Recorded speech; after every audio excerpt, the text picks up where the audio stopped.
فرق مای قومی کرد زمان ناشکی و دانای تو به زمان ناشکی و دانای تو به زمان کسنه به کردن برن کسنه به کردن برن کرد جنده برن جنده به قطاعه آلا کردن جنده به قطاعه آلا کردن هم خوردن رنگ کورو شورشی سردکن کنادیان مدارشان سردکن کنادیان مدارشان کسنه به کردن برن کسنه به کردن برن کرد جنده برن جنده به قطاعه آلا کردن جنده به قطاعه آلا کردن هم خوردن مریاوتی مثلبین دینیمان و قادیمان هر نشتمان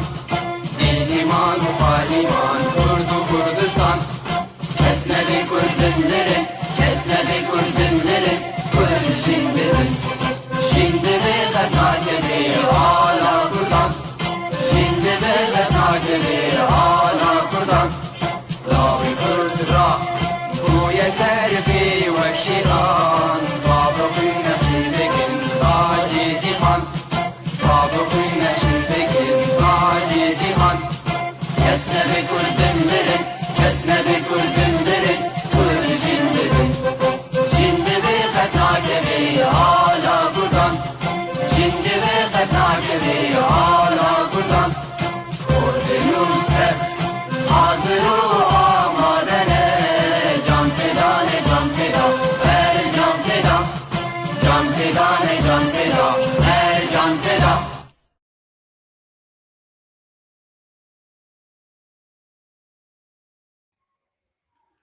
مساء الخير وحياكم الله أينما كنتم مشاهدي بيف تي في الأكارم. هل يكفي استشهاد مليون سوري وجرح عشرات الملايين وتهجير أكثر من نصف سكان البلد ما بين لاجئ ونازح ومع دمار 3/4 من المنشآت الاقتصادية والزراعية السورية وناهيك عن صناعة الميليشيات الطائفية والتكفيرية الإرهابية ليتحول البلد لساحة صراع دولي قذر من خلالهم والطغمة الإجرامية الأسدية اللذان لا يختلفان عن بعضهما البعض من ناحية إبداع فنون إبادة البشر والحجر السوري وغيرها الكثير من الممارسات والانتهاكات الإرهابية الممنهجة التي ترتكب يوميا في سوريا ومنذ أكثر من 11 عاما. فهل ذلك لا يكفي المجتمع الدولي والعالم العربي والغربي المتحضر لإيقاف النزيف والمأساة السورية حتى يبادروا معا لإعادة تأهيل النظام أو تعويمه؟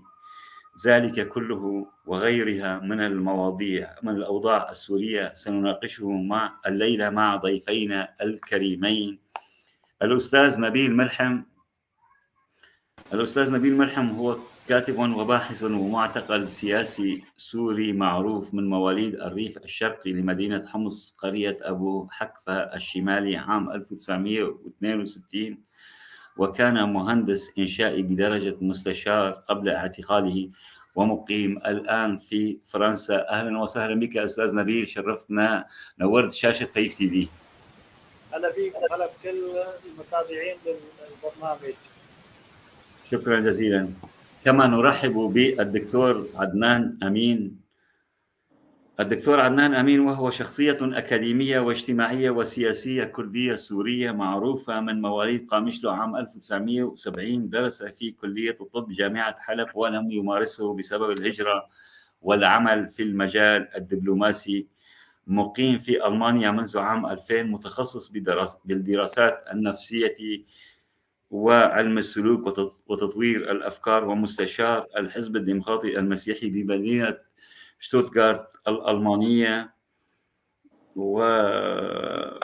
وقسم الشؤون السورية، مسؤول قسم الشؤون السورية.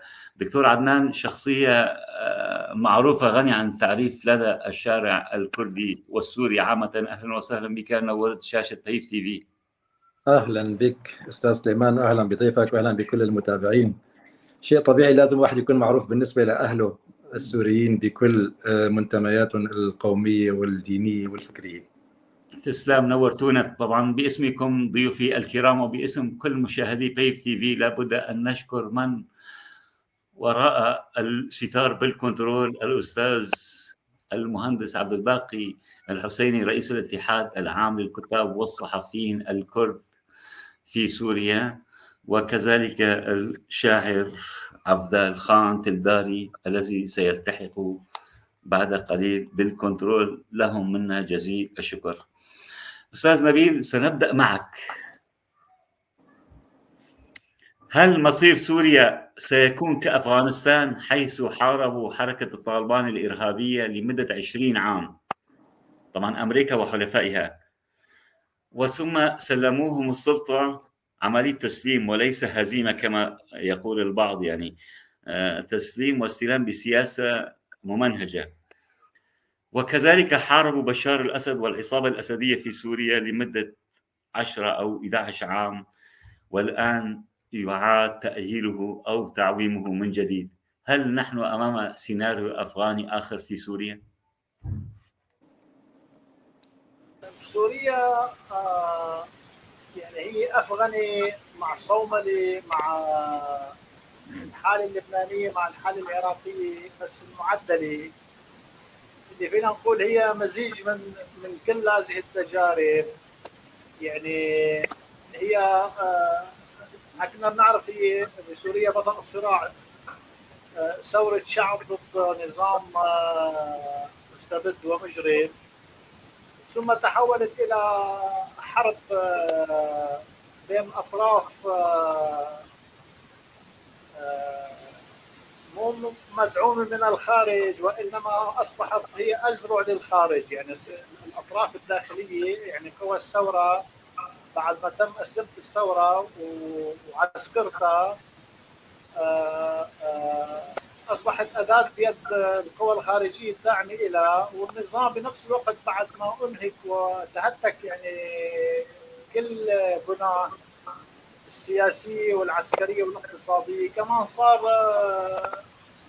نظام هو استقالي للدول الداعمة له اللي هي بشكل أساسي روسيا وإيران. وبالتالي الحرب ما لا أسقطت النظام ولا أزاحته عن كرسي السلطة. يعني على الأقل طالبان رحلوا عن كرسي السلطة شيء 20 سنة ورجعوا، بس النظام بقي على رأس السلطة.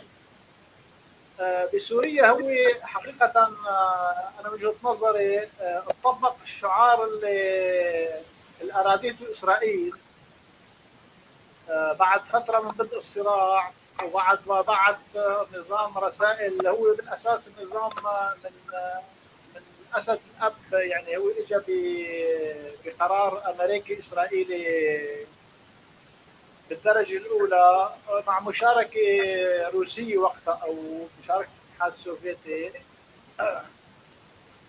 فهذا النظام هو بالأساس دائما يستمد شرعيته من الخارج، يعني من وظيفته الإقليمية اللي هي حقيقة أهم وظائفه الإقليمية أنه هو حامي لدولة إسرائيل. يعني وإسرائيل وقت بدأ الصراع هي ما شايفة أنه في أفضل منه كنظام، وبالتالي كان شعار الإسرائيليين مو أنه بس إبقاء النظام، أنه خليهم يتصارعوا، دعهم يعني دعهم يتقاتلوا حتى يعني دعهم ينزفون حتى آخر نقطة دم. يعني حتى نزلت هذه بأحد الصحف الإسرائيلية. وأنا بتقديري الصراع السوري أخذ هذا المنحى أنه الأطراف كلها موجودة وكلها ما تنزف. يعني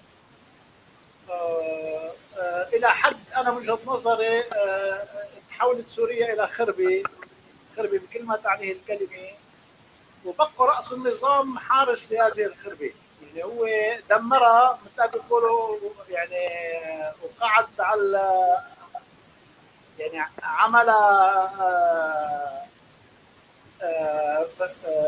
يعني ركام وقعد على هذا الركام وبقي وبموافقة دولية من وجهة نظري. يعني ما في كان قرار دولي ورد أي لحظة بإسقاط هذا النظام وإزاحته عن صدر وكاهل الشعب السوري. أستاذ نبيل 22-54 شو قرار جنيف؟ يعني 22-54 شو يعني؟ مو قرار دولي؟ هذا قرار يعني كذبي. هو يعني القرار 52 هو قرار فيه لغز او في سر او فيه يعني هو اجى تخدير للشعب السوري، لانه هو القرار في يعني في متن القرار في جمله هذه هي اساس القرار، انه يتم تشكيل هيئه حكم انتقالي بتوافق الطرفين. من الطرفين؟ انه النظام والمعارضه. وهون الاستحاله، ونحن كلنا بنعرف والمجتمع الدولي يعني اللي حط هالقرار بيعرف انه لا يمكن لنظام كنظام النظام الاسدي انه يوافق، يعني ما دام بتوافق الطرفين فهذا الطرف اللي هو النظام لا يمكن يوافق على تشكيل هيك هيئه. يعني اذا انت بترجع على القرار فيه كثير حكي جميل وحكي يعني بيشعرك انه الامور باتجاه حل يرضي، اذا ما قلنا الشعب السوري يرضي كل الاطراف، ولكن في عباره هي اساس هذا القرار، اساس تخريب هذا القرار، اساس عدم تطبيقه، وهي اعطاء فرصه للنظام انه يبقى. يعني هذه الكلمه او العباره انه بتوافق الطرفين، يعني ما في شيء بيتم اذا ما الطرفين توافقوا عليه. يعني وعندنا نحن النظام بالاساس، النظام السوري نظام يعني فينا نسميه يعني بعلم السياسي هو مو محتل للمجتمع وللدوله وللسلطه، هو اكثر من ذلك. يعني انت وقت بتيجي دوله بتحتل دوله بتفرض سيطرتها على القوى الموجوده. النظام هو بطبيعته من 50 سنه هو نظام احلالي. شو معنات احلالي؟ انه هو يلغي كل القوى الموجوده، يعني هو مو بس احتلال، يلغي كل ما هو موجود ما قبله ويحل هو محله. يعني باختصار شديد انا ربكم الاعلى فاعبدوني، راس النظام هذا. واكثر من ذلك يعني رب العالمين تارك للبشر معترف فيهم انه هم طرف، وعند المهمه انه العباده، هو مو معترف انه فيهم طرف، هم استطالي. يعني هم استطالي، يعني هو بيعتبر الشعب استطالي لكرسي السلطه. يعني هو هذا قبل ان ننتقل لهذه النقطه نرحب مجددا بالدكتور عدنان امين. دكتور عدنان، انت دبلوماسي، واستاذ نبيل يقول قرار 22-54 قرار اضحوك لعبه دوليه يعني، وانت دبلوماسي. هل اولا لك تعليق على كلام استاذ نبيل، وثم هل سنشهد ولايه حافظ الثاني في سوريا؟ تفضل دكتور. مساء الخير مرة ثانية. حقيقة القرار 2254 أصبح أضحوكة، لم يكن أضحوكة. عندما بدأت الدول في دعم الشعب السوري في 15/3/2011 حقيقة الشعب بكل مكوناته كان معاني من دكتاتورية، والدفعات من الأكاديميين اللي وصلوا لأوروبا وصلوا الصورة الدموية للنظام السوري لأوروبا، وبالتالي كان في أرضية خصبة لدعم الشعب السوري في أوروبا. ولكن الإحصائيات اللي طلعت بمعاهد الدراسات الاستراتيجية العالمية في هامبورغ، برلين، ولندن، باريس، تبين تحريف مسيرة الثورة، أي يعني تبديل الدكتاتور دموي قومي فاشي بدكتاتور دموي فاشي ديني. يعني بديكتاتوريات، قصدك بديكتاتوريات مش ديكتاتور واحد. انه المعارضه المعارضه ما كانت جاهزه للثوره. الاكثر التنظيمات اللي كانت مستعده تنظيميا ماديا لوجستيا للسيطره على الثوره كان تنظيم اخوان المسلمين العالمي بكل منظماته وبكل اذرعه الدوليه. وبالتالي تحولت الثوره من ثوره حريه ضد نظام دموي الى ثوره اسلاميه سنيه، صراع سني شيعي تحول مسار الثوره. لهذا السبب انه مجموعه دول اصدقاء سوريا اللي تشكلوا من 70 دوله شوي شوي صارت الدول تنسحب من هذا الدعم. ليش؟ لانه اللقاءات الدبلوماسيه اللي صارت باسطنبول، ازمير، وبانقره وبالدول المحيطه لسوريا بقطر وبالسعوديه، كل هاللقاءات كان فقط هي المعارضه اللي بتجي بتتصور بتتصافح وبتنشر، كل واحد بينشر على صفحته الحزبيه انه انا التقيت وانا عملت. وكان في رسائل لما الدبلوماسي بيقول لك انه اوكي لازم نلتقي مره ثانيه، او اوكي رح نحكي معك اذا احتاجناك. يعني في فرق بين هالتعبيرين. لازم معناه دكتور هالمعارضات أليست من صناعة النظام، وأيضا يعني مارست نهجها التكفيري بإرادة دولية وإقليمية؟ حقيقة يعني أنا كمستشار في مجال علم النفس يعني نحن السبب. يعني أنا كشعب سوري أنا سبب. يعني إذا أنت زرعت الموز بتربة خصبة، تربة مناسبة، راح يطلع موز. يعني فهمت كيف؟ فنحن 40 أو 50 سنة من حكم ديكتاتوري مثل النظام السوري غير بنية الإنسان السوري، بحيث دخل بجوا قلب كل إنسان سوري، جوا كل وروح كل إنسان سوري حافظ أسد صغير، بشار أسد صغير. كل واحد صار عنده نزعة السيطرة على الآخر، عدم تقبل الآخر. يعني مسألة أنا ربكم الأعلى ليست خاصة بالنظام فقط رغم دمويته، هي خاصة بغالبية أفراد الشعب السوري للأسف. يعني هي حقيقة مرة، مش رأيي الشخصي، تقييم إحصائيات. يعني لما بتشوف الماركسي بتحول، بتشوف الليبرالي بتحول، اليساري المعتدل بتحول، كلهم صاروا باتجاه واحد لإلغاء الآخر. عملية إلغاء الآخر الديني القومي الثقافي. يعني أنت ربما أنا وأنت نكون مسيحيين أو مسلمين، ولكن أنت فكرك غير فكري، كمان بلغيك أو تلغيني حسب القوة اللي بإيدك. يعني حقيقة كل الركن أو كل مجموعة من مجموعات المعارضة لو تملك قوة الأسد وتملك الدعم الدولي ستمارس نفس الممارسات وربما أقصى. يعني للأسف هاي حقيقة مرة لدراسة بنية الإنسان السوري. طبعا الأستاذ نبيل عاش سجن، وهو بيعرف الإنسان لما بيضل 8 سنين أو 10 سنين بسجن بعد ما بيطلع شو في نتائج صحية ونفسية على الشخص. فتصور أنت 40 أو 50 سنة بسجن في غسيل دماغ. في أستاذ مصدق عاشور وهو سياسي معروف يعني يقول لك لماذا تصف المعارضة بالغباء وعدم وجودها على الأرض؟ حقيقة يعني نحن حسب النتائج. يعني لو كانت موجودة على الأرض ما كان صار تعويم النظام مرة ثانية. يعني مش رأيي، يعني أنا أبدا هون بهذا اللقاء ما بعطي أي رأي لشخصي لألي بقدر ما أقرأ الواقع. يعني أنا إذا موجود ليش العالم ما بتستقبلني؟ إذا العالم ما استقبلتني مش لأنه العالم مش تعرف قيمتي. يعني أنا ليش بحط اللوم على الآخرين؟ ليش بعلق الفشل على الآخرين؟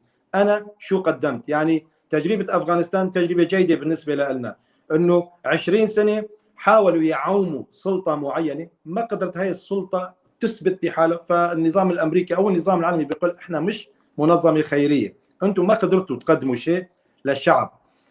فبنفس الوقت يعني المعارضة لو كانت موجودة كان أثبتت حالها قدامي. يعني أنا ماني بحاجة أستاذ سليمان أثبت لك وجود أنفي، أنت عم تشوف أنفي، صح ولا لا؟ فيعني في أمور بديهية. إذا المعارضة كانت موجودة، إذا المعارضة كانت عملت للشعب السوري أو عملت لمبادئ الثورة السورية اللي قامت ثورة الحرية والعدالة والكرامة، لو مارست. يعني أنا أستاذ سليمان حضرت عشرات المؤتمرات للمعارضة اللي بتخص مجال الإغاثة الطبية. يعني أمام أبواب هذه المؤتمرات كان تطرد العائلات الفقيرة. يعني إذا بتجي أم أيتام تطلب من المؤتمر يقول هلا إحنا مش فاضيين لك، والمؤتمر يكون منعقد في سبيل مصير هؤلاء الناس، ولكن مش فاضيين للشخص أو واحد اثنين أو ثلاثة. فهذا جزء من يعني أنا حقيقة قدامي تقرير أممي يعني أنا بتفاجأ بحجم الدعم المالي اللي اجت للمعارضة من بدء 2012.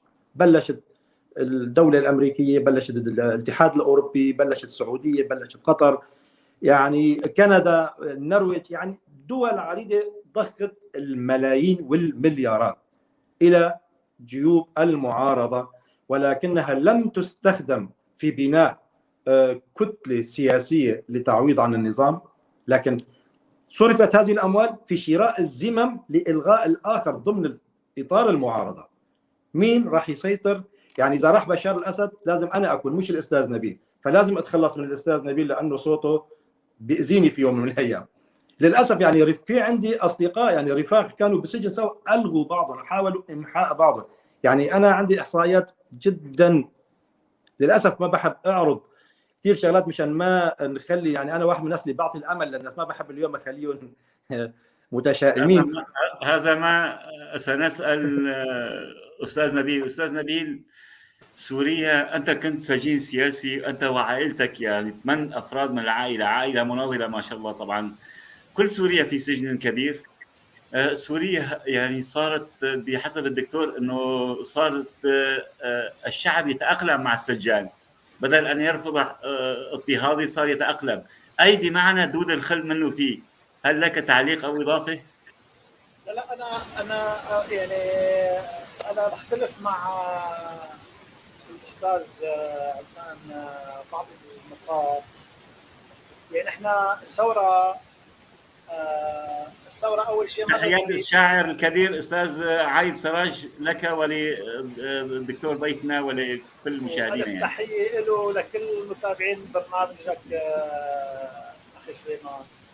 تحيه للاستاذ عايد السراج وصديق، وفي استاذ ثروت كمان يعني بحييك، وفي كثيرين، في ابو ثروت ملا طبعا، واستاذ احمد كرمي، اشخاص كثيرين ما شاء الله، شخصيات ثقافيه، يحييكم جميعا. تحياتي للجميع.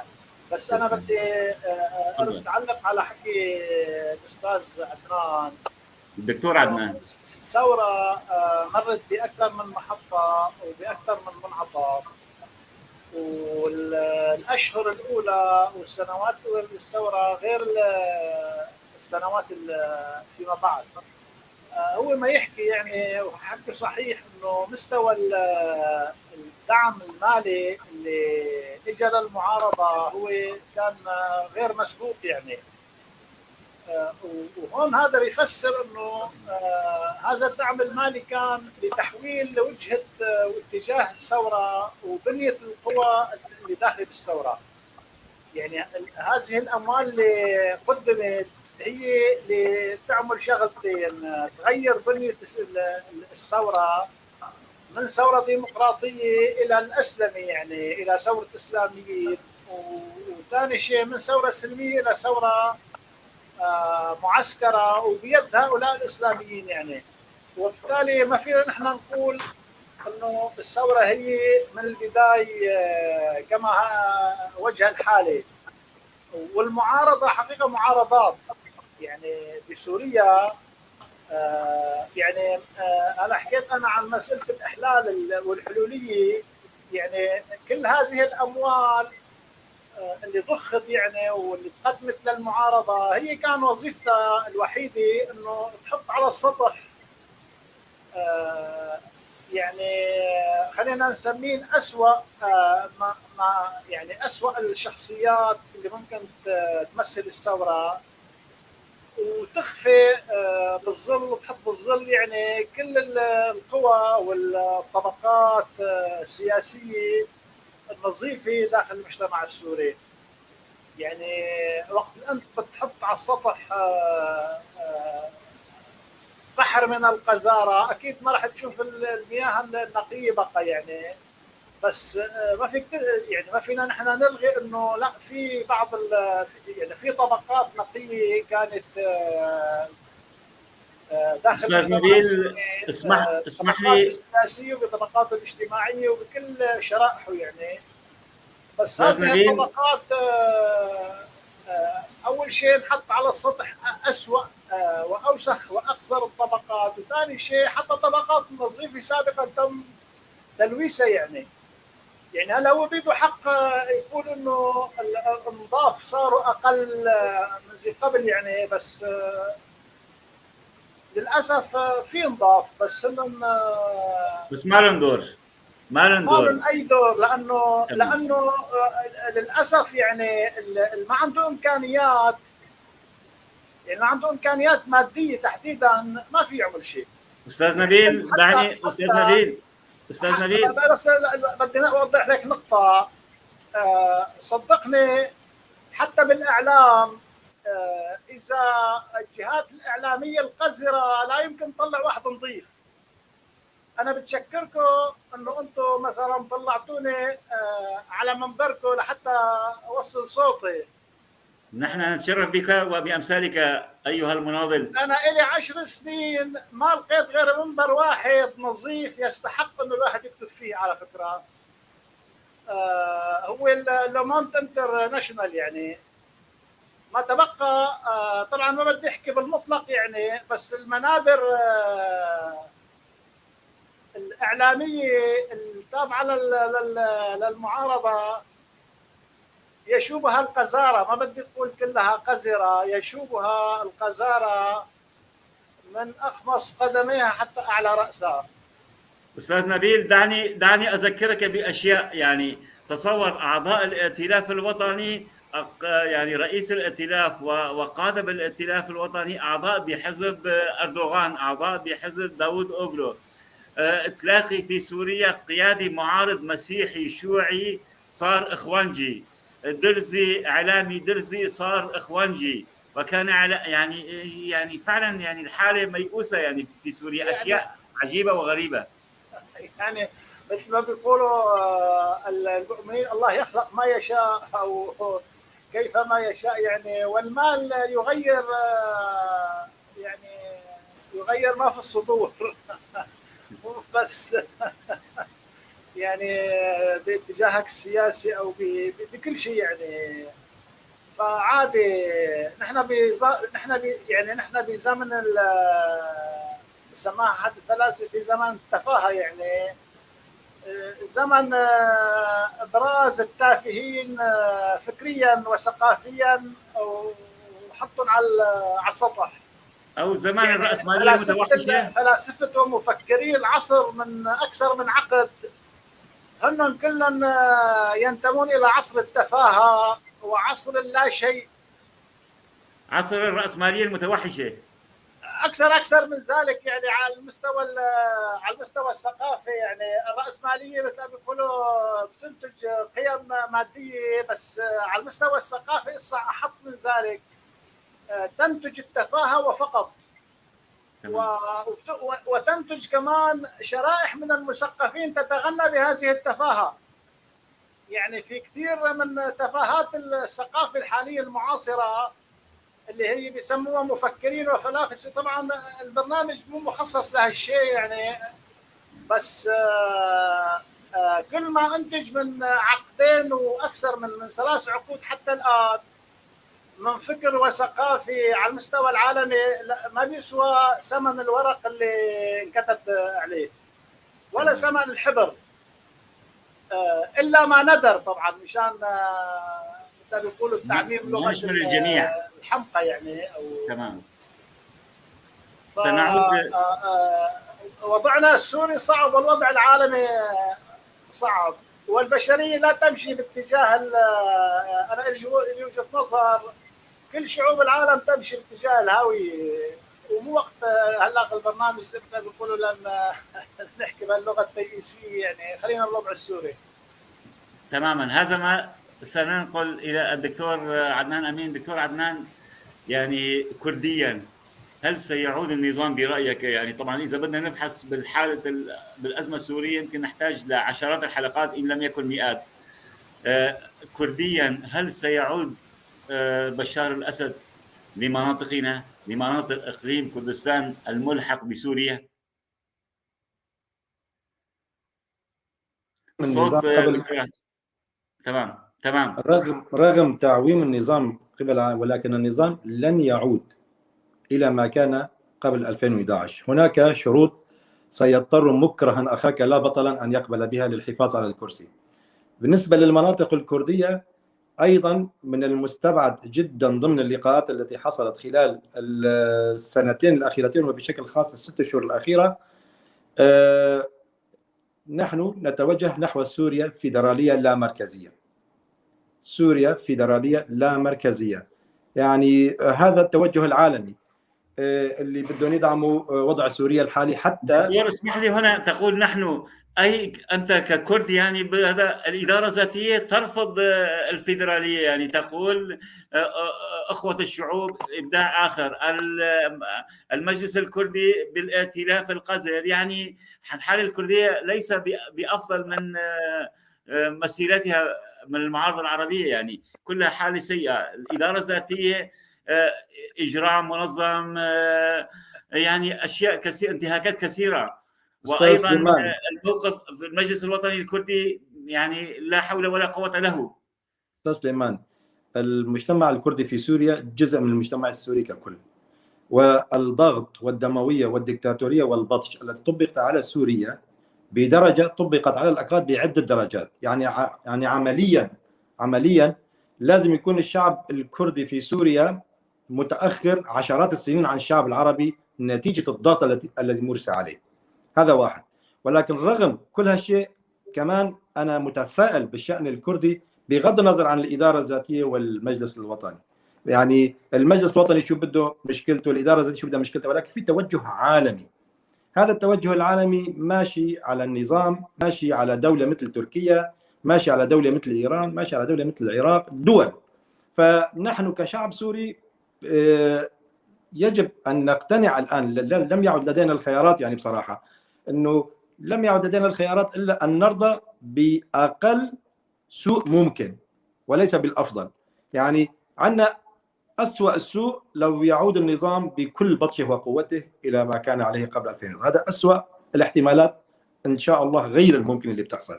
لكن إذا عاد النظام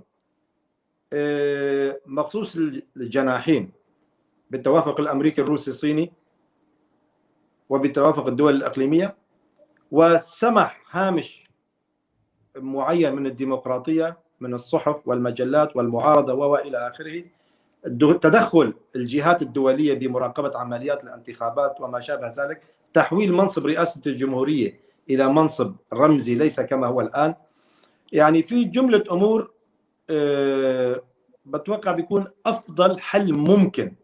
ربما يكون تأسيس لمرحلة أخرى. يعني نحن نحتاج إلى الثورة أول شيء فكرية روحية، نحن أول شيء نتحرر من رواسب 50 سنة الماضية، ربما تكون مرحلة لبعد 20 أو 30 سنة، يعني ثورة بحاجة لثورة أخرى، نظام ديمقراطي. الثورة بحاجة لثورة أخرى، ثورة بناء الإنسان. أستاذ سليمان، يعني لسه الشعب السوري اللي ما آكل همه واللي ما حسب حسابه انه انت بتعلم الناس اللي ولدت ما بين 2005 اعتبارا يعني اللي كان صارت الثوره وعمرهم 3 سنين ل 6 سنين، تعرف هدول بده يعيشوا كل عمرهم مش بشر متوازنين. يعني نحن لما بنحكي عن 6.9 مليون مهجر خارجي، 6.3 مليون مهجر داخلي، يعني عندك اكثر من 15 نازح ولاجئ بالضبط. يعني عندك 13-14 مليون، هدول يعني نازحين ولاجئين داخليا وخارجيا. يعني ما بتوقع يكون في بيت ما في حدا فيه شهيد او مختفي او مفقود او مشوه او ما شابه ذلك. يعني حقيقة من الناحية النفسية نحن نعيش مصيبة أكبر من مصيبة بقاء النظام أو عدم بقائه. النظام مجرم، أنا متفق عليه ولا نقاش في ذلك، بديهية من البديهيات، مثل 1 زائد 1 يساوي 2. لكن عندنا هذا الجيل اللي ضاع ما بين 2000 لل 2011، هالمواليد اللي هلا أعمارهم صارت 15-16 سنة، ما شافوا لا أب، ما شافوا لا أم، ما شافوا لا مدرسة، ما شافوا شارع اللي كنا نحن نكسب العادات والتقاليد فيه، ما شافوا التراتبية الموجودة بالحارات أو بالبيوت أو ما شابه ذلك، ما خضعوا لتربية نموذجية، تربية العائلة المؤلفة من أب وأم وخال وعم وخالة وعمة وجد وجدة وإلى آخره. هل تراتبية؟ بتعرف أنه كينونة الإنسان السوري اختفت، الانتماء السوري اختفى. يعني انت هلا انا وانت اعمارنا بالخمسينات والاستاذ نبيل والى اخره، او ستينات وما شابه ذلك. طيب نحن هلا 20 سنه لا ثانيه او أقل شوي. 10 سنين او 20 سنه ثانيه خلصنا، ولكن هذا اللي مواليده 2005 هو اللي راح يكون في يوم من الايام مستقبل. اللي مواليده 2011 بده يكون مستقبل. هذا الانسان اللي راح يكون مستقبل هو بحاجه لطبيب نفسي يتعالج اشهر وسنين يمكن غسله داخليا من رواسب الحكم اللي مورس على ابوه جده واللي هو ورث على ابنه، ومن رواسب الحرب الاهليه القذره. يعني اللي لغايه الان نحن كسوريين منا متفقين، نحن بنقول اوكي نحن بلشنا ثوره وكانت غايتنا نبيله، ولكن حقيقه لازم نعترف انه الثوره صارت حرب دكتور أهلية. عدنان، في سؤال لأبو ثروت بيقول معظم القوى معظم الأحزاب السياسية في سوريا لم يشاركوا في الثورة السورية، بل كانوا العيون للنظام، ما تفسيرك لذلك السادة المحللين؟ طبعا سؤال اثنيناتكم هلا أكمل وسنجعل استاذ سليمان بيجاوب على الأستاذ نبيل. استاذ سليمان، الاحزاب السياسيه يعني ما كان عندنا احزاب سياسيه موجوده، كانت كراكوزات موجوده في الجبهه الوطنيه التقدميه، ويعني ما كان عندنا الحركه السياسيه اللي عندها مفكرين بيعملوا نشاطات ودراسات للواقع المعاشي للواقع الاقتصادي ليوصلوا لمؤتمرات ليشاركوا بالانتخابات. يعني الهيكليه السياسيه اللي نحن عم نشوفها ببلدان العالم ما كانت موجوده عندنا، لنقول كان في احزاب سياسيه. يعني ما كان في عندنا احزاب سياسيه، الحزب الوحيد الامني اللي كان موجود كان حزب البعث العربي الاشتراكي، وكان الفصائل الشيوعيه اللي صارت كمان اجنحه لهذه الاحزاب وتقاسموا بعض الادوار. اما انه هم اعوان النظام، لانه الثوره هي ضد التحكم. يعني الاحزاب اللي كانت الموجوده بالجبهه الوطنيه التقدميه كمان كانوا امناء عام الاحزاب الى الابد يا حافظ الاسد. يعني ما كان بيفرقوا عن النظام غير لانه هذا فيه حكم ما في حكم. يعني اللي قام بالثوره ضد النظام الاسد يعني هو بشكل غير مباشر ومباشر ضد اي حزب يكون امين عامه 50 سنه امين عام، يعني ما في منافس له، ما في اجيال. يعني وكانه الامه السوريه صارت عقيمه مع تجيب دكتور عدنان، انت دبلوماسي، بيقول ما هي نظرتك الدبلوماسيه لحل اللامركزيه وفق اتفاقيه فيينا الدبلوماسيه؟ استاذ مصدق عاشور بيسالك. حقيقه انا ماني مختص بعلم الفيدراليات، ولكن مساله الفيدراليه قانون عالمي معروف. نحن نعيش في دوله فيدراليه مثل المانيا او ببلجيكا او الدول الاخرى. يعني تطبيق الفيدراليه في سوريا ممكن جدا، وكل البنيه التحتيه والامور مهيئه، فقط اذا نحن كشعب سوري والنظام السوري مضطر اتوقع انه يقبل. ولكن اذا المعارضه ما قدرت هي تتقبل الموضوع، انا بتوقع لازم تصير مساله انه الحكم بيكون بكل منطقه في له برلمان الخاص، في له وزارات الخاصه. بالنسبه للهيكليه التنظيميه الكل تابع للعاصمه دمشق، شيء طبيعي انه بيكون مثل مساله المقاطعات الموجوده في المانيا وموجوده في هلا. صحيح القرار الاساسي مش لبرلين، ولكن اتخاذ القرارات في المقاطعات جميعا او في الفيدراليات جميعا هي بتاخذ القرار الاعلى للدوله الام. بالنسبه لنا، بالنسبه لي كشخص، اي شيء يوقف الدمار بسوريا، اي شيء يوقف القتل، اي شيء يعيد الامن والاستقرار، انا مضطر. لانه انا موجود بالمانيا هلا، ممكن اقول لك نحن بدنا نثور الى الابد، ما عندي مشكله، ولكن انا موجود بالمانيا. اللي عم بياكل قتل هو اللي موجود بسوريا، اللي ما عنده كهرباء هو الموجود بسوريا، اللي ما عنده ياكل يروح يوقف يحتال على الغاز هو الاقدر ليقرر. وهو الاهم قراره من قراري وقرار الاستاذ نبيل وقرار كل الاخوه والزملاء الموجودين في خارج سوريا. القرار الوحيد للشعب السوري اللي عايش لا زال تحت القصف والضرب والفقر والجوع. يعني ما بيموت بالضرب، بيموت بالفقر والجوع، بيموت بالمرض والى اخره والجهل. فبالنسبه لي الصيغه اللي هلا بيقولوا الفيدراليه او اللامركزيه اللي بتصير، الاسم شو ما بيكون انا ما بيهمني. اهم شيء اي شيء يحفظ للانسان السوري كرامته، يحفظ كرامته فقط.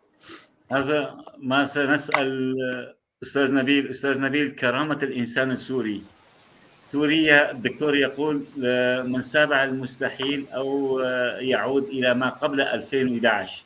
برأيك هل النظام عائد للمناطق يعني المحررة منه أو المناطق، وأيضا المناطق المحتلة في مناطق عفرين، رأس العين، تل أبيض محتلة من قبل تركيا يعني. فهل النظام سيعود إلى هذه المناطق أولا، المناطق اللي فاقت فيها سيطرته، ثم المناطق المحتلة؟ لا أنا بتقديري لن يعودوا، ما في حل. المدى المنظور ما في حل ولا في شيء جديد يعني. المدى المنظور انا اللي بقصده وخلينا نحدده هو المدى المنظور. يعني الواحد بيقول المدى المنظور مو محدد بكم سنه يعني محدده، بس الفتره الرئاسيه اللي نجح فيها واخذ بيعه جديده يعني السبع سنوات القادمات على سوريا سيبقى الوضع مثل ما هو، لانه هو يعني مو بس بدهم يتركوه حارس هذه الخرابه، وبحيث شو ما صار انه هو المسؤول. يعني هو بالاساس هو المسؤول عن كل شيء، بس يعني انهم تركوه اول شيء مشان ما يعطوا الشعب السوري خيار استبدال هذا النظام، وثاني شيء يعني صار كل الوسخ بينحط فيه. هو بالاساس استاذ نبيل، اسمح لي استاذ نبيل، الاتصال الهاتفي ما بين ملك الاردن وبشار، ثم علاقات مع مصر، مع الامارات، مع السعوديه، تحت الطاوله مع تركيا، يعني هل كلياتها، وايضا يعني الحديث في اليومين الاخيرات عن امكانيه نظام بشار بالعوده لاتفاقيه انتربول وملاحقتنا كل سوري برا حتى يلاحقهم يعني عبر الانتربول. يعني هذا ماذا يعني بالنسبه لك؟ الا يعني تعويم وتاهيل النظام من جديد؟ بدي احكي بهالموضوع. النظام قبل الثوره ما كان جزء عضوي من النظام العربي الرسمي فحسب، كان من الانظمه يعني اللي صاحب قوه ومكانه. يعني طبعا كان صاحب قوه ومكانه لانه ماسك ساحته بقبضه حديديه، وكان ماسك كثير من اوراق الساحه الفلسطينيه، وماسك الورقه اللبنانيه. فكان ضمن النظام الاقليمي هو نظام جزء عضوي يعني وقوي. ان يعود بكامل اهليته، يعني ان ياخذ كامل العضويه ضمن النظام الرسمي العربي لن يعود. يعني بدهم يتركوه مسخره. يعني النظام كنا بنتذكر بالانتفاضه الثانيه وقت اللي طلع بمصر باجتماع الجامعه العربيه، كان ساعته الوريث جديد على كرسي السلطه، كيف قعد بخطابه وبهدل الملوك والرؤساء العرب كلياتهم. طبعا ما بقوا كلهم، يعني في قسم منهم كثير راح، بس بالذاكره لن تنسى الانظمه العربيه خطابه. هذا خطاب التفنيص مثل ما بيقولوا بالعاميه يعني، وبيع الوطنيات والعنتريات. يعني حاليا هن بدهم يرجعوه بمرتبه، يعني بمرتبه الحارس والاجير، يعني بمرتبه الشحاذ. يعني حتى يشحذ مكالمه هاتفيه من احد نظرائه بالانظمه العربيه. يعني بيعتبرها هذا انجاز له، وحيشته اكثر من هيك. يعني من وجهه نظري انا هو حارس هذه الخرابه. بس الدول الاقليميه، النظام العربي والاقليمي ما في يتجاوز الجغرافيا السوريه. يعني الجغرافيا السوريه هي ممر تجاري ان شئنا ام ابينا. يعني لبنان، بوابه لبنان على الخليج هي سوريا، وبوابه الخليج لا سوريا على لبنان هي سوريا كمان. الاردن، تركيا، يعني كل المنطقه مرتبطه جغرافيا بسوريا. فكل ما اللي بنسمعه نحن من مكالمات ومد خط لربط مصر، الأردن، سوريا، لبنان بخط من الغاز واللي من الكهرباء ولا إلى آخره، أو طريق تجاري أو معبر حدودي انفتح من هون أو من هون. هو كل يعني هذه الخربة لا يمنع أنه ينفتح فيها ممرات تجارية وطرق دولية يتم تأهيلها لتحقق مصالح المحيط الإقليمي. في مسألة على غاية من الأهمية نحن لازم ناخذها، وهي تحتاج إلى وقت. ليش أنا ما أقول لك بالمدى المنظور؟ يعني الدول اللي دخلت في الصراع السوري ما كانت مستعجلة لتوجد أي حل، بسبب أنه ما يخطط إلى سوريا شيء غير عادي. يعني مثلا التغيير الديموغرافي في سوريا هذا ما حدا في ينكره، وانك تحدث تغيير ديموغرافي في دوله في مجتمع يحتاج الى وقت، والزمن هذا احسن حارس لهذا الوقت السيء انه يبقى النظام، بحيث النظام ينحط كل شيء انه النظام هو المسؤول، وهو فعلا هو المسؤول. بس مثل ما بيقولوا كل المجتمع الدولي اللي مسؤول عن هالكارثه اللي ما سعى لحلها بينفض ايده انه هو بريء من. استاذ نبيل، التغيير الديموغرافي مرتبط بقوى الاحتلال التركي تحديدا يعني. لا التركي والايراني، التركي والايراني يعني بالضبط. تركيا المسافه اللي اخذتها من تل ابيض حتى كوباني 200 كيلومتر بعرض 50 كيلومتر، هذا بده يصير فيها تغيير ديموغرافي. تركيا هي مسؤولة عنه. وعفرين أستاذ نبيل، وعفرين كردية ستتحول يعني يمكن ما يضلوا الأكراد نسبتهم 5%، إذا يمكن ما يضل حدا، ما بنعرف نحن من هون لسنة سنتين ثلاثة يمكن تتغير الخارطة يعني باتجاهات وبنسب غير متوقعة. هذا بالنسبة لتركيا.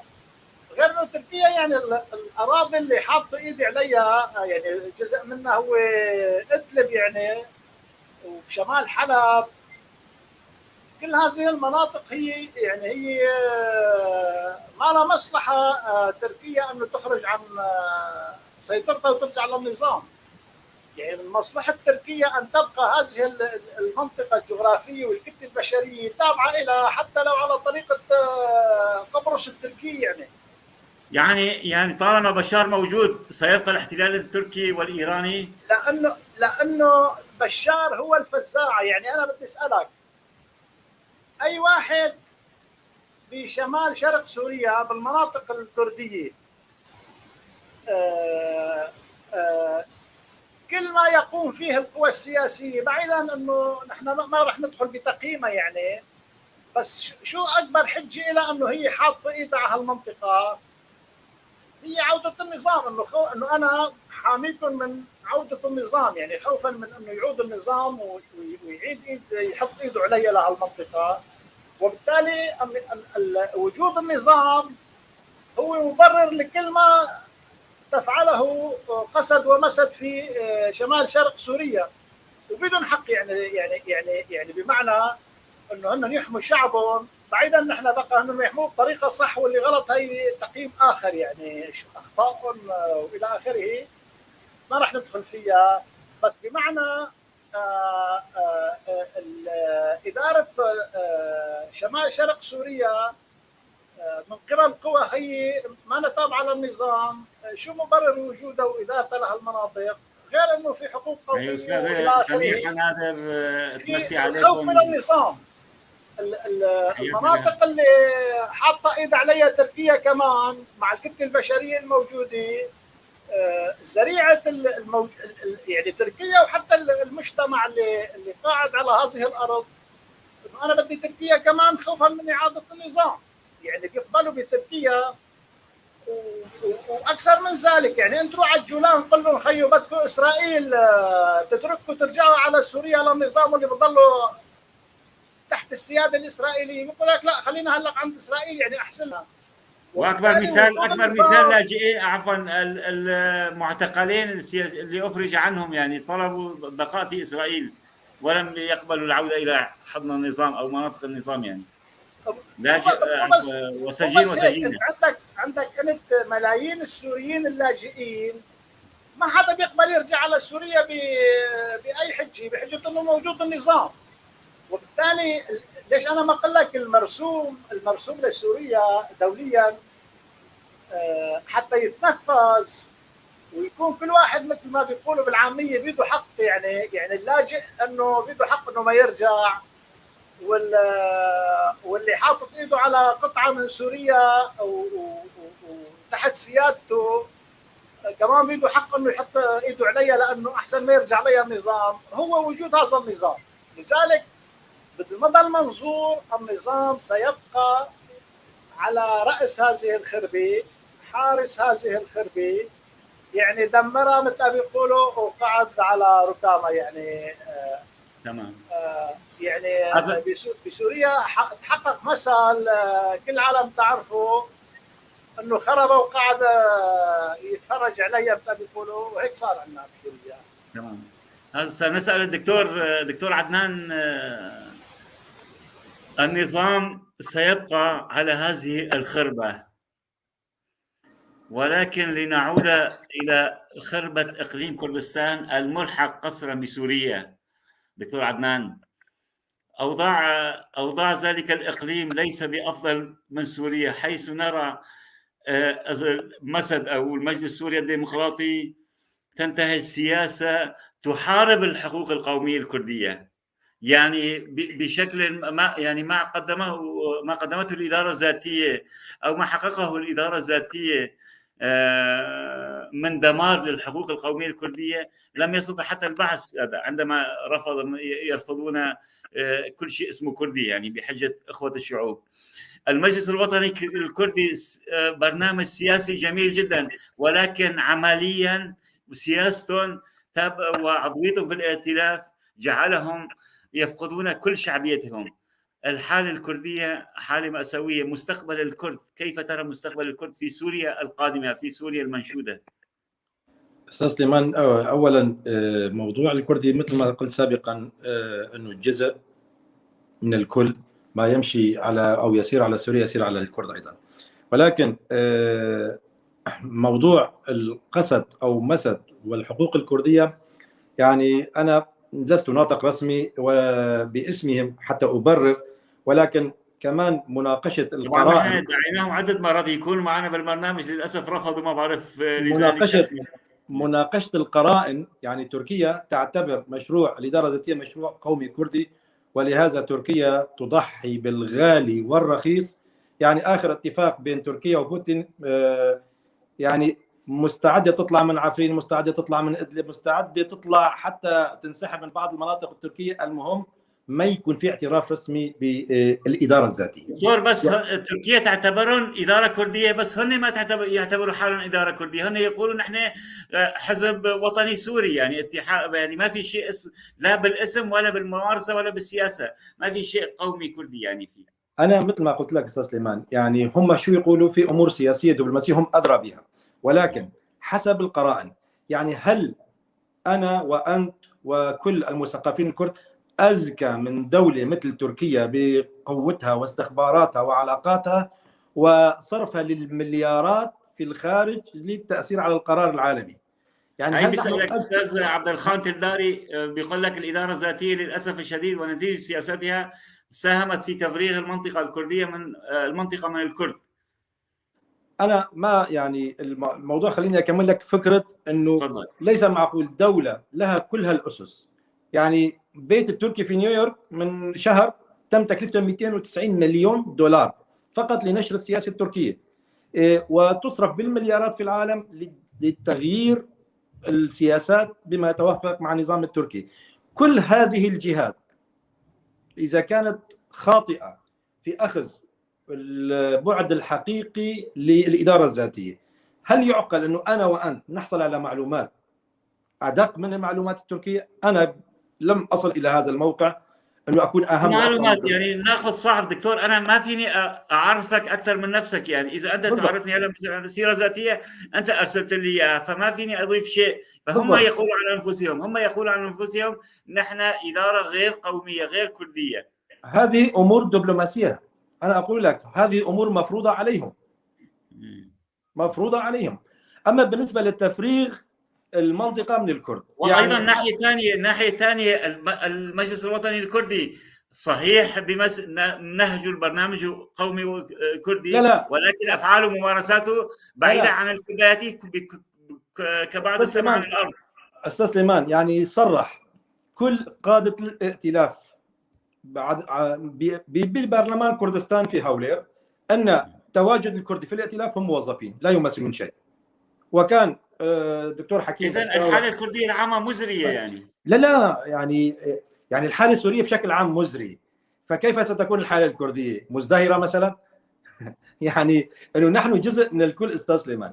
فقط لرد على سؤال الاخ اللي قال انه تفريغ المنطقه الكرديه، يعني سوريا كلها متفرغه يا اخي، يعني دائما لا يمكن الحكم على منطقه صغيره وترك المحيط. يعني مثلا الناس التي تعاني من الوضع المعاشي في المنطقه الكرديه تصل عشرات التقارير على الوضع المعاشي، هم لا يعرفون وضع الناس في الشام، لا يعرفون وضع الناس في حلب، ولا يعرفون وضع الناس في تركيا. يعني اليوم تقرير بلومبرج على الواقع التركي، انا ليش بستشهد بتركيا؟ لانه هي اقوى دوله موجوده بالمنطقه، دوله مؤسسه من 100 سنه، مستوى الناس اللي تحت خط الفقر واصل لل 60%. يعني متوسط الفقر لازم واحد ياخذ 3000 ليره تركيه شهريا، غالبيه الموظفين الاتراك بياخذوا 2860 ليره تركيه. يعني اذا دوله مثل تركيا حاصل فيها هذا الانهيار الاقتصادي، دوله مثل الاردن فيها انهيار اقتصادي، دوله مثل العراق فيها انهيار، دوله مثل لبنان، فدوله مثل سوريا متكالبه عليها كل قوى الشر في العالم. شيء طبيعي، لا دفاعا عن الفقر والكذا، ولكن شيء طبيعي نحن نعيش هذه المحصله. يعني انه لا يمكن ان اناقش وضع الكرد بمعزل عن دمشق، بمعزل عن ادلب، بمعزل عن اي مدينه سوريه اخرى، بمعزل عن درعا. يعني لازم تناقش وضع المنطقه الكرديه ضمن المنطقه السوريه، تناقش وضع سوريا بمنطقه ضمن واقع الشرق الاوسط. دكتور، هناك من الكرد من يسال انه قد يجوز الحاله السوريه تستمر سنوات اخرى. نحن لماذا ما دام نحن متهمين من النظام والمعارضه كانفصاليين ككذا كالف اتهام، يعني فلماذا لا نلتفت لمناطقنا ونعلن حتى يعني انفصالنا اذا امكن، اذا سمحت لنا الظروف يعني مثلا؟ فلماذا دائما نحن نربط امورنا بالوضع السوري؟ استاذ سليمان يعني رؤساء الدول في منطقه الشرق الاوسط من ضمنهم 22 دوله عربيه، الخطاب الذي يتكلموه يكتب له، فنحن كاكراد جزء من هذا الواقع. يعني القوى العالميه هي اللي راح يعني مثلا تجربه استفتاء الاستقلال في كردستان تجربه تاريخيه رائعه، ليش تم رفضها رغم كان حسب اطلاعي الشخصي على كل المعاهد الدراسات الاستراتيجيه كلهم كانوا مع، ولكن لما صار الكل ضد. فهمت كيف علي استاذ سليمان؟ بس يعني بس تبقى وثيقه هامه من حق اداره سياسيه في اقليم كردستان العراق ان تستخدمها بالوقت المناسب لاوضاعهم، يعني لظروفهم. شيء طبيعي، وهي بتضل نقطه تاريخيه وخطوه تاريخيه قمنا بها ككرد، ولكن في نفس الوقت انا بقول لك وضع الكرد في سوريا هلا حاليا يعني يعتبر لن يستطيع حله يعتبر العيد الثاني بعد نوروز لنا، يعني يعتبر العيد اليوم المبارك الثاني بعد نوروز، يعني اليوم الاستفتاء كان. دكتور، قصدي بالموضوع انه وضع اكراد سوريا لا يمكن حله بمعزل عن الوضع السوري العام، لا يمكن، اخلاقيا سياسيا اقتصاديا. يعني قامشلي ما فيها تعيش بدون حلب، عفرين ما فيها تعيش بدون حلب، ما فينا نعيش بدون رقة ودير الزور، ما يعني حتى اللي بدرعا، يعني اذا الراحه الدرعاويه مطلوبه بالقامشلي، الرمان بعفرين مطلوب مدري وين، الحلويات الكذا مطلوبه مدري وين، النسيج. استاذ نبيل ضحك، وهلا سنعود الى استاذ نبيل لماذا النسيج. يعني نحن يعني في شيء مشترك لازم نوصل بشكل مشترك. يعني اذا الفيدراليه اللامركزيه تم تطويرها الى درجه ما، فراح يصير الانسان يعني في ناس حقيقه مش تابعين للنظام، ولكن انا بتعرض لهذا السؤال كثير. مثلا واحد بيقول لي دكتور انت من وين؟ اقول له انا من سوريا، انا كردي. بقول لك شو انفصالي انت يا زلمه؟ يعني بس انا اقول انا كردي واعتبر انفصالي. بقول له انت شو؟ بيقول لي انا عربي. بقول طيب انت ليش مو انفصالي؟ يعني الثقافه اللي دخلها البعث، يعني انا استغربت بانتشار فكر البعث على امتداد الوطن العربي. يعني حتى بعض الاخوه الجزائريين اول ما صارت انتفاضه القامشلي بال 2004 كنا بنتظاهر في مدينه شتوتغارت، اجى واحد من الجزائريين قال يا اخي انتم كاكراد خنجر في خاصره الامه العربيه. دكتور يعني آخر باختصار شديد، في الزميلة فدوى حسين تسألك بعد كل هذه السنوات هل تعتقدون أن المعارضة السورية لكل تشكيلاتها تمثل الشعب السوري أم مجرد إكسسوار لإتمام اللعبة؟ يعني المعارضه السوريه الحاليه بكل مكوناتها ومنظماتها لا تمثل اي سوري، وانا واحد منهم، لا تمثلني، ولن افتخر بتمثيل هكذا معارضه. أستاذ نبيل، اللقاء معكم جدا رائع. في سؤالي قبل الأخير وباختصار تداركنا الوقت، يعني الوضع السوري يحتاج إلى كما قلنا عشرات الحلقات إن لم يكن مئات الحلقات. حابب موقفك بشكل مختصر عن الحقوق الكردية في سوريا. كيف ترى كإنسان كمناضل وسياسي نفتخر به نبيل ملحم، كيف يرى حقوق الكرد في سوريا؟ هل يؤيد حقهم في تقرير مصيرهم؟ هلا انا مع حق الشعوب في تقرير مصيرها بشكل مطلق وبدون شروط، والشعب الكردي هو احد هذه الشعوب، ومن الشعوب العريقه والتي تستحق ان تنال حقوقها المشروعه وبدون اي شروط. شكرا. يعني هاي باختصار يعني حق الكرد انه يطالبوا بحقهم في تقرير مصيرهم بدون شروط. الأقلية لا تأخذ الإذن من الأغلبية حتى في صناديق الاقتراع. احترام الأقلية هو احترام للآخر يمنح كاعتراف بالآخر وبحقه. بس إذا في بالبرنامج لسه شوية وقت، يعني ولو دقيقتين. تفضل. بحب أوضح إنه حقوق الشعب الكردي مو بس ما يعني يتطاول عليها هي الأنظمة أو الأحزاب، حتى الشعوب أحيانا ما تساهم في المظلومية لسبب بسيط، لأنه أي شعب ما عرف المواطنة.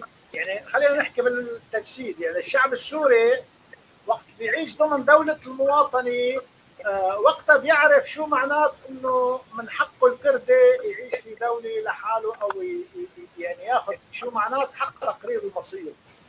يعني لا يمكن للعبد ان يشعر بحرية الاخر. اذا ما تحرر الانسان وقتها بيشعر بحرية الانسان الاخر. انت خذ لك شغلة بسيطة، ان الشعوب الاوروبية لأنه تعيش ضمن دولة المواطنة وأخذ من الحقوق ما أشبع حاجاتها المادية والروحية، بتشوفها بتتعاطف مع أي قضية إنسانية تعيش على هذا الكوكب. هاي زميلنا خالد بهلوي يحييكم ويشير بالبرنامج وبتميزه. طبعا تحية، كل التحية للأستاذ خالد بهلوي. وشكرا على الاستضافة. السؤال الأخير ليس بسؤال دكتور أستاذ نبيل، هي أي سؤال كنت تتمنى أن أسألك ولم أسألك، أو آخر كلمة توجهها للسوريين؟ تباركنا الوقت يعني طبعا. لا، أنت سألت الأسئلة اللي كنت أنا حابب تسأل. سؤالك الأخير هو كان أهم شيء بالنسبة لي، إنه موقف القضية الكردية أنا بحب وصله هيك بطريقة مباشرة وعبر منظرته ووصلته. وتحية للكرد أينما كانوا، تحية لكل شعب مظلوم، وتحية للشعب السوري اللي هو هلا يمكن ما يعيش نعيش أقصى حالات المظلومية. باختصار سوريا إلى أين؟ سوريا إلى أين؟ النظام سوريا باق. سوريا مطولة لحتى تتعافى. مطول. القضية السورية هي أشبه بالقضية الفلسطينية. كل سنة أنا من وجهة نظري كل سنة لوراء، للأسف أنا متشائم. دكتور عدنان، باختصار شديد، سؤال كنت أتمنى أن أسألك ولم أسألك، أو كما قال أستاذ نبيل وأنت طبيب، قال سوريا مرض يصعب علاجه الآن، يعني أو ما زال وسيبقى أمامه وقت كثير للألم.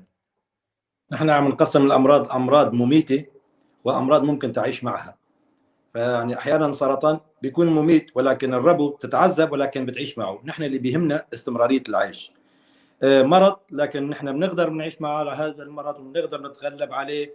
أنا طبعا بحيي الأستاذ نبيل على موقفه من قضية الشعب الكردي، وبتمنى يعني نسبة الأستاذ نبيل بتكون ما بين الأخوة العرب كثير، لأنه هاي النسبة ما بتتجاوز الواحد بالمليون. أتمنى هاي النسبة تكتر، ويعني أنا فخور بصداقة أستاذ نبيل هذا الكم الهائل من التفتح. أما بالنسبة لسوريا إلى أين؟ يعني نحن أمامنا غدا أفضل.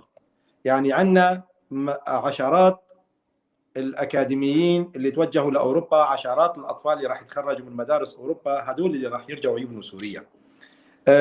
شاء من شاء وأبى من أبى. يعني الحرية ستأتي ولكن يجب الحرية لها ثمن.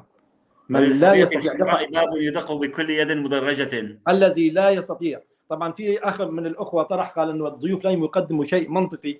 المنطق هو الإحصاء، والإحصاء هذا اللي نحن قدمناه. المعارضة لم تقدم شيء فلم تحصل على تشريع دولي.